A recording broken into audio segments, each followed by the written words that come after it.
Угон самолета Ту-154 произошел 3 сентября 1996 года, принадлежащей авиакомпании Hemus Air.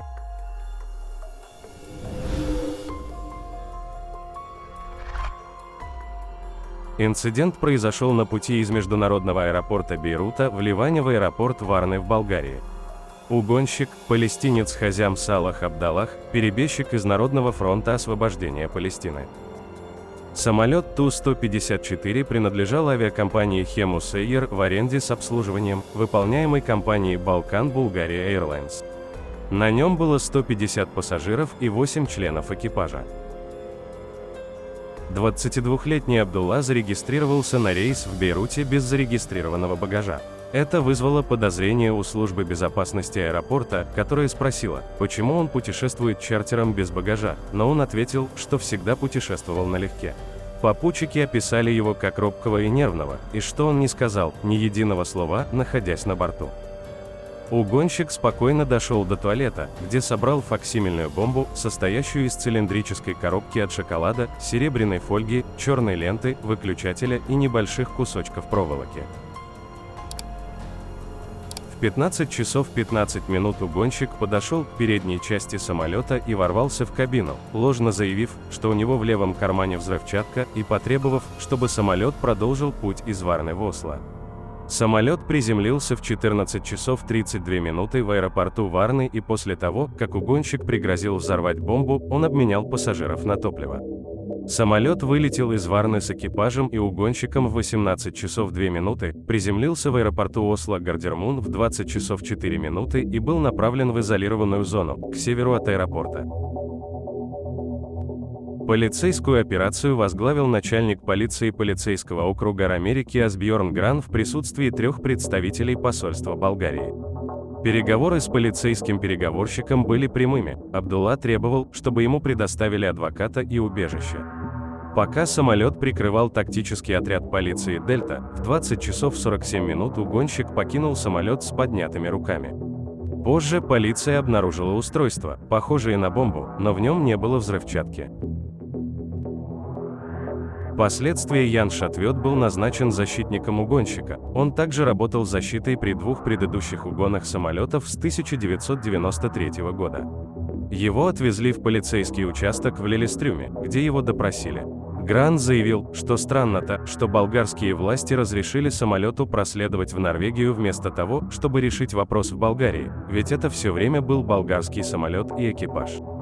Быстро было установлено, что единственным мотивом угонщиков было подать заявление о предоставлении убежища в Норвегии и что у него не было политических мотивов.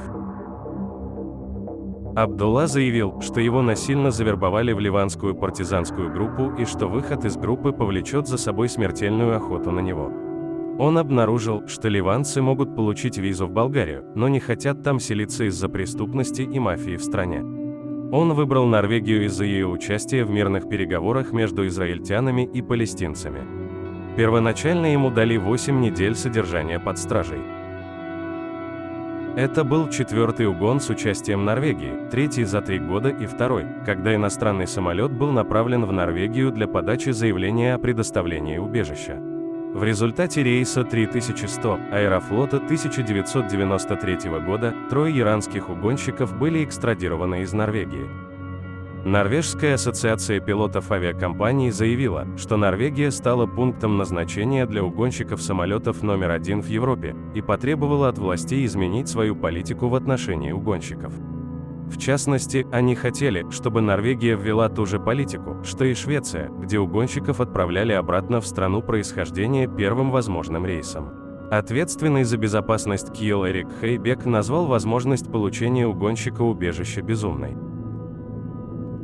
Управление гражданской авиации решило запланировать специальное место в Гардермуине, которое можно было бы использовать для угнанных самолетов. В январе 1997 года партия Прогресса предложила, чтобы угонщикам было запрещено по закону получать убежище, но это не было поддержано другими парламентскими партиями.